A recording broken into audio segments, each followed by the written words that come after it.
Salut, je m'appelle Valérie et j'ai toujours rêvé d'avoir un frère ou une sœur.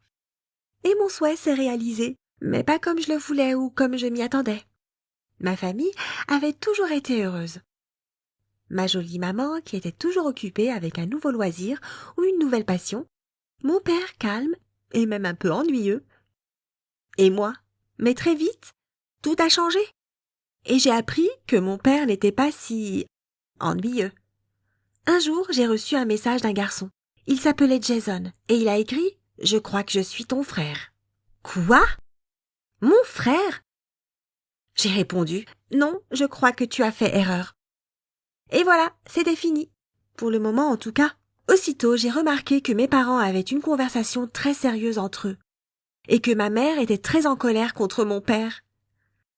Ensuite, mes parents m'ont dit de quoi il s'agissait. Maman a commencé. « Chérie, papa veut te dire quelque chose. » Papa a continué. « Valérie, quand j'étais jeune, j'avais une petite amie avant ta mère, et il s'avère qu'elle est tombée enceinte et a eu un fils, et que je suis le père. » Je n'étais au courant de rien jusqu'à ce qu'il m'envoie un texto.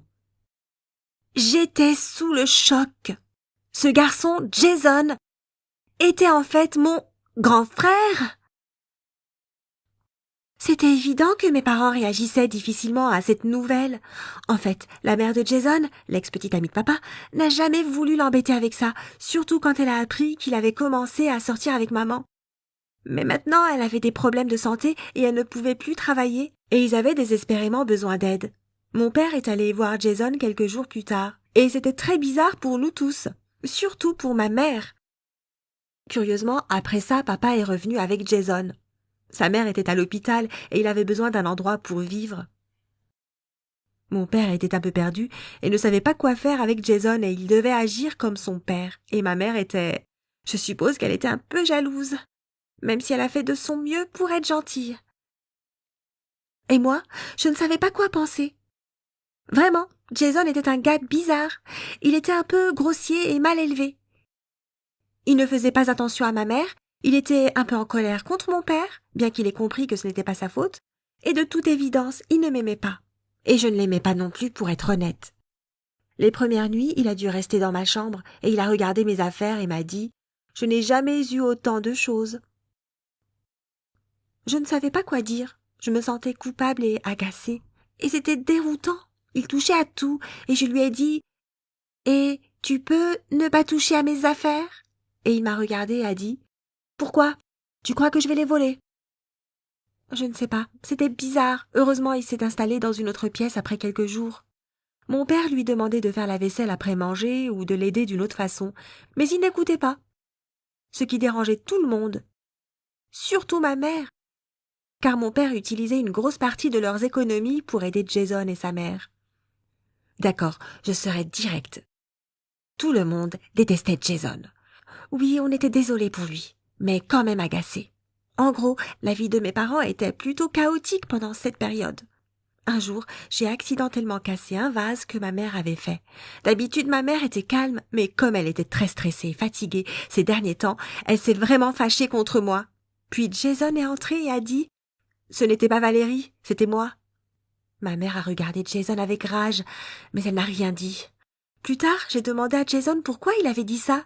Et après un moment de réflexion, il m'a répondu « Tu es ma sœur ». Je n'arrivais pas à y croire. Oui, il était bizarre et grossier, mais il m'avait défendu pour une raison quelconque.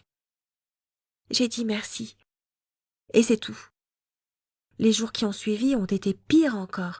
Mes parents ont essayé de le cacher, mais ils se disputaient tous les jours au sujet de Jason, c'était clair.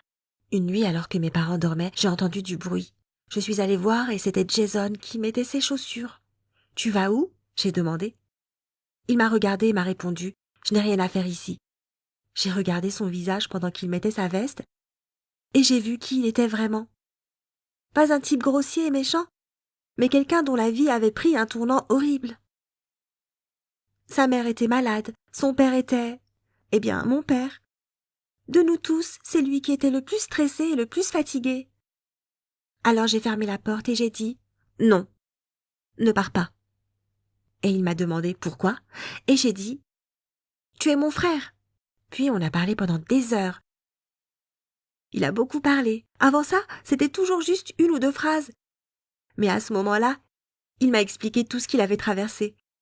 Après cette nuit-là, il a commencé à bien mieux se comporter. Comme faire la vaisselle et être respectueux envers ma mère et mon père. Au bout d'1 mois ou 2, sa mère a guéri et il est rentré chez lui. Je me souviens encore de son départ. Il voulait serrer la main de mon père, mais finalement il l'a serré dans ses bras. Jason s'est ensuite tourné vers moi et m'a aussi serré dans ses bras. Ma mère restait en retrait parce qu'elle sentait qu'elle n'en faisait pas partie. Comme si tout à coup sa famille était devenue celle de quelqu'un d'autre. Mais Jason est venu voir ma mère et l'a aussi embrassée et lui a dit « Merci ». Inutile de dire qu'on a tous été un peu émus. 1 an s'est écoulé depuis ce jour. Sa mère va mieux et Jason nous rend visite au moins 1 fois par mois. Il a même amené sa mère 1 fois et c'était un peu gênant. Surtout pour la mienne. Mais elle comprenait. Jason, je t'aime. Tu es un bon frère et je suis contente que tu nous aies trouvés. Like et partage cette vidéo si tu aimes tes frères et sœurs ou si tu aimerais en avoir. Laisse un commentaire et raconte tes anecdotes avec tes frangins et frangines.